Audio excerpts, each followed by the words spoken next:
Hey guys, Jigs here, and today we're going to be installing these Prosport oil temperature and oil pressure gauges into my 05 Evo 8. A little bit about my Evo: it's a stock block, stock turbo, stock fuel injector, bolt-on and cammed Evo 8. It's been tuned by Boost and Performance, and it's made 309 to the wheels. It's just my little street car, kind of a backup race car, if you know what I mean. So here's the gauges. They're still in the box. I haven't really opened them yet. And we are going to mount them in this 2-gauge gauge pod for the A-pillar. I'm going to wire it via a bus bar or a fuse block or whatever you want to call it. But we are going to mount the sender remote because the one thing about the Evo is the 4G series engines vibrate a little bit. So if you put the sender in the oil filter housing, it tends to either kill the sender or break it off, and you don't want that because then all the oil comes out and you trash your motor. So we're going to use this AMS remote oil line for the oil pressure sender, and I also picked up this 42 Draft Designs BSP to NPT adapter for the oil temperature gauge. But yeah, let's get started. First thing we're going to do is we're going to rip the interior apart to find our wiring. The first thing you want to do is disconnect the battery ground. That way you don't like blow a fuse or, you know, fry yourself in there or short something out. I have my battery relocated to the trunk. That gives me a lot of room in the engine bay to run like short route piping and all that good stuff. So we're just going to take this negative terminal off, and then we'll get to the interior and we'll get this gauge install going. The music maker.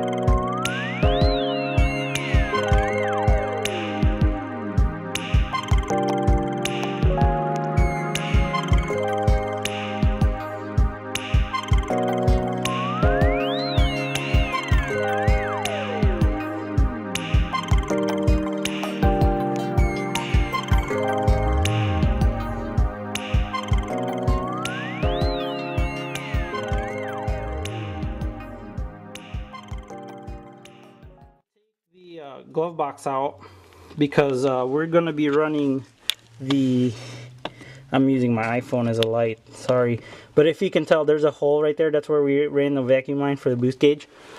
So we're going to run the sender wires through there. I wanted to make sure I knew where that was before I go ahead and take the rest of it apart, because I want to make sure I know where I'm going to run the lines for the sender.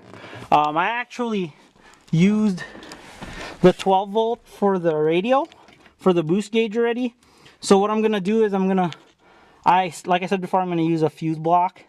So I'm gonna cut the power I use for the boost gauge, run it to the fuse block, and then from then we're gonna run wires to the A-pillar where the other gauges are gonna be. So this is the fuse block that I'm gonna use. Basically it has 6 in, 6 out. What we're going to do is basically daisy chain one side, and then the outputs will go to the gauges. So we'll use 3 of these, and then we'll put 10 amp fuses in each one, and we'll go from there. Okay, so here's the fuse block. I have the switch 12 volt from the radio coming out to it, and that's where it's going to go. And then I'm going to put it over here with just some double sticky tape. I don't want to drill into anything because that's permanent. And if I ever want to move it, at least I can without leaving holes there. So that's basically primary power going into the fuse block, and then the separate powers for all the gauges will come out of here. So it should work pretty good. So now that I got the incoming power set up, these are the gauges. I opened up the boxes. This is the oil pressure. It's kind of cool how it's dark when it's not lit. And that's the sender and the wiring. Same with this one. This is the oil temp, and this is the sender and the wiring. So I'm gonna go ahead and wire these up, and then once those are wired up, we're gonna check for power, make sure that they light up, and then we'll go on and mount the senders on the engine bay. Prosports wiring is pretty easy. I'm actually colorblind, so it's kind of hard for me. But anyway, so see how it says 1, 2, 3, 4, and 5 with wires on it. So 1 is the power going to the gauge. 2 is the backlight. 3 is the ground. 4 is if you want to run the amber, I believe, and 5 is the signal. So we're gonna wire up 1, 2, 3, and 5. Our batteries died last night, so I had to stop with the install just because I couldn't film it, and there was no point in keep going if I'm not gonna film the rest of it. So I got the wiring done for the interior part of it. I got the fuse block mounted over there. Yeah, you can't really see it. And I got the gauges mounted on the pillar itself. So now what we have to do is to jack the car up, take the passenger side wheel off, and get access to the oil filter housing.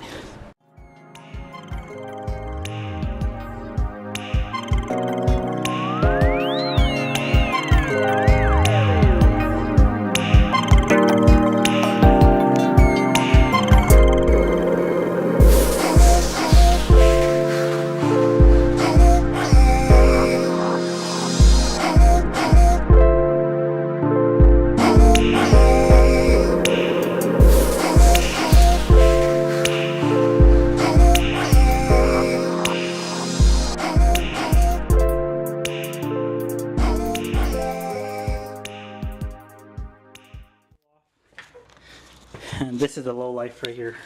Ignore that. So you're gonna see the oil filter is over here.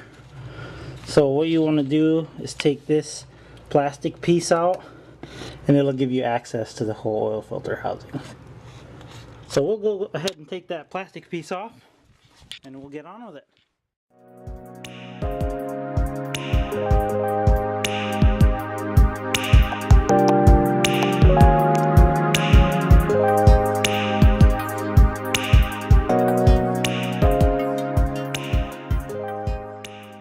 So now that you have access to the oil filter housing, which you can see, I can't really see over here,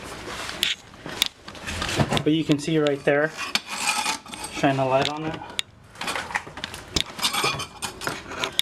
What I would do first is spray it with PB Blaster, because it is a steel plug and aluminum oil filter housing. I don't know if you can see it here, but you can see it right there. The second plug. See, now that you're looking at it, an Evo 9 actually has an 8th BSP here, and all you would need to do is get an NPT to BSP adapter, but Evo 8s don't have that. So you got to pull this plug and this plug. Now what I'm going to do is I'm probably going to use this as the oil pressure and this one as the oil temp. It really depends on what that line looks like once we get in here, but as of right now, that's what we're gonna do. So I'm gonna go ahead and pull those plugs, and we can install it. Actually, I think I'm gonna set up the senders first, so we'll go do that first, and then we'll pull them plugs out, and then it's just a matter of threading them in and then wiring them up.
So I've got the senders mounted onto the oil filter housing. I used that black RTV just because I don't know if the Teflon tape would have held up to the heat and stuff. So there's the oil temp and there's the remote.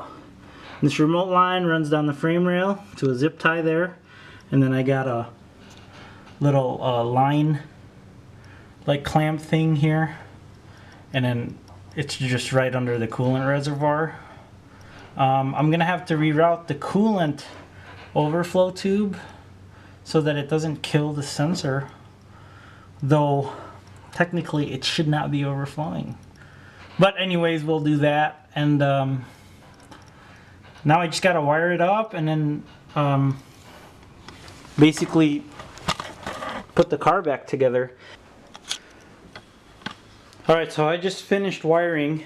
I ran the wire down through here by the power steering reservoir, and then it goes back into the firewall. You can't see it here really, it looks like a stock line, which is what I wanted. So now we've got everything mounted where I want it. Okay, right there.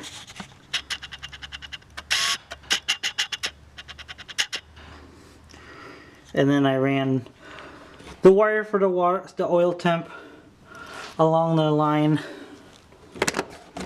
for the remote sender, and the sender sits right here. So I'm ready to start it up, make sure it's not leaking, and put the interior back together.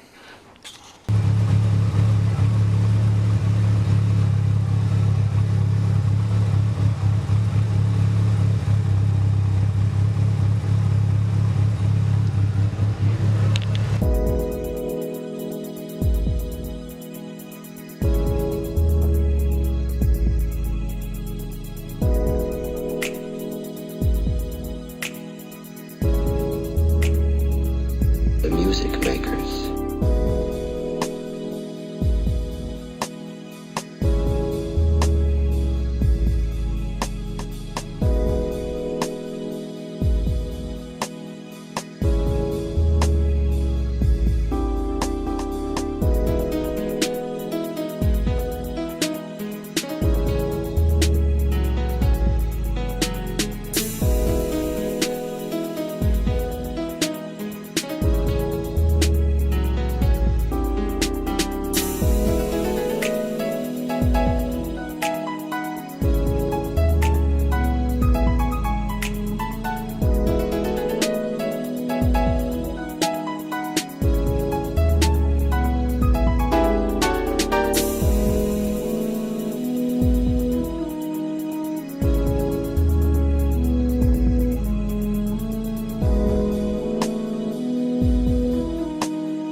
There you go, I've driven the car about 2 days. Oil pressure and oil temp numbers are pretty good. Car's running great, and it looks great in there. So thank you for watching, and I'll see you guys next time.